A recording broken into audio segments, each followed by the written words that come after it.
Hi friends, welcome to my channel. ఈరోజు వీడియోలో లైనింగ్ని మెయిన్ పీస్ని గమ్ముతో ఎలా జాయిన్ చేసుకోవాలో చూపిస్తానండి.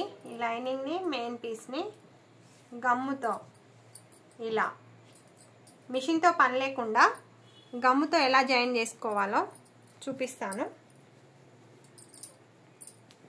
ఇలా లైనింగ్ని మెయిన్ పీస్ని తీసుకొని ఇలా రాంగ్ సైడ్ మెయిన్ పీస్ ఉండేలా చూసుకొని ఇలా లైనింగ్ని జాయిన్ చేసుకోవాలి. ఇలా లైనింగ్ని ఇలా పెట్టి గమ్ముతోని ఇలా కార్నర్లో చిన్న చిన్న డాట్స్ ఇలా కార్నర్లో పెట్టుకోవాలండి. కొంచెం ఇటని పెడితే గమ్ అనేది బయట కనిపిస్తుంది. ఇలా చివరన హాఫ్ ఇంచ్ ఉండేలా గమ్ముతో ఇలా డాట్స్ అయితే పెట్టుకోండి.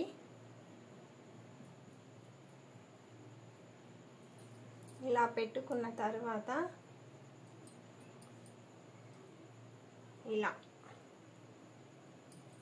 మెయిన్ పీస్ని లైనింగ్ని ఇలా జాయిన్ చేసుకొని మళ్ళీ దీన్ని ఇలా రివర్స్ చేసి ఇలా కార్నర్స్లో చిన్న చిన్న డాట్స్ పెట్టండి.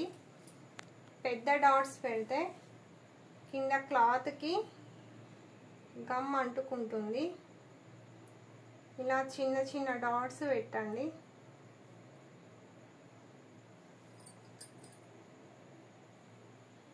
ఇలా ఈ గమ్ముతో జాయిన్ చేయడం వల్ల ఫినిషింగ్ అయితే నీట్గా ఉంటుందండి.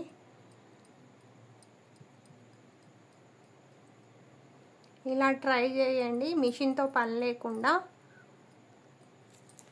జాయిన్ చేస్తే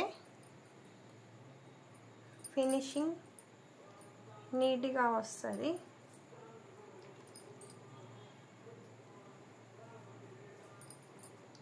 ఇలా అడ్జస్ట్ చేసుకోవచ్చండి. ఇలా గమ్ముతో మెయిన్ పీస్ని లైనింగ్ని ఇలా జాయిన్ చేసుకున్నారంటే ఎలాంటి ముడతలు లేకుండా ఇలా జాయిన్ చేసుకొని ఐరన్ చేసుకోవాలి. ఐరన్ బాక్స్ ఉంటే ఐరన్ చేసుకోండి, లేకుంటే ఒక 5 minutes ఇలా పక్కన పెడితే జాయింట్ అయిపోతుంది. ఇలా ఐరన్ బాక్స్ లో హీట్ ఉండేలా పెట్టుకోండి.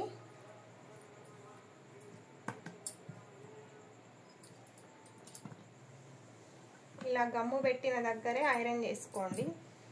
మెయిన్ పీస్ లైనింగ్ పీస్ ఇలా జాయింట్ అయిపోతుంది. తర్వాత ఎక్స్ట్రా క్లాత్ని ఇలా కట్ చేసుకోండి. మిషన్తో పని లేకుండా ఇలా గమ్ము జాయింట్ చేసుకోవచ్చండి.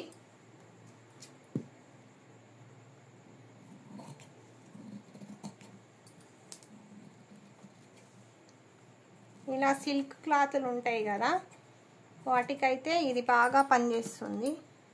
మిషన్తో మనం స్టిచ్ వేసుకుంటే అంత ముడతలు కరెక్ట్ ఫినిషింగ్ రాదండి. ఇలా గమ్తో జాయిన్ చేసుకున్నారంటే ఫినిషింగ్ అయితే నీట్గా వస్తుంది. ఇక్కడ ఒక 2 టిప్స్ పాటించండి. ఒకటి, ఐరన్ బాక్స్ని లో హీట్లో పెట్టుకోవాలి.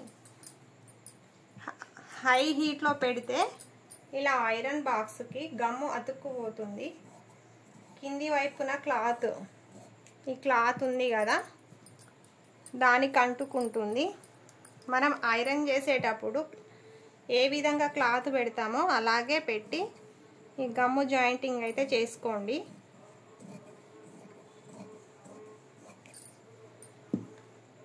ఇంకొక టిప్ వచ్చేసరికి ఇలా కార్నర్స్లోనే డాట్స్ పెట్టాలండి.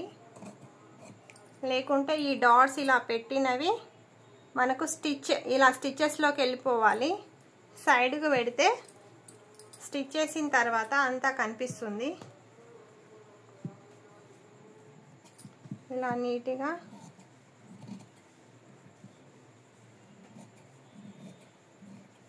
కట్ చేసుకోండి. చూసారా main piece and lining piece finishing ఎంత నీట్గా వచ్చిందో. ఇలా ట్రై చేయండి మీరు. ఇది బ్యాక్ పార్ట్ అండి. నేను ఫ్రంట్ పార్ట్ హ్యాండ్స్ ముందే జాయిన్ చేసుకున్నాను. చూడండి ఫినిషింగ్ ఎట్లుందో, ఎక్కడ ముడతలు లేకుండా ఫినిషింగ్ అయితే నీట్గా వచ్చింది. ఇవి హ్యాండ్స్ అండి. ఇలా ట్రై చేయండి. ఇలా ట్రై చేస్తే, ఇలా స్టిచ్ చేశారంటే రోజుకు ఒక 6-7 బ్లౌజులు కుట్టొచ్చండి. ఈజీగా అయిపోతుంది. ఓకే, బాయ్ అండి.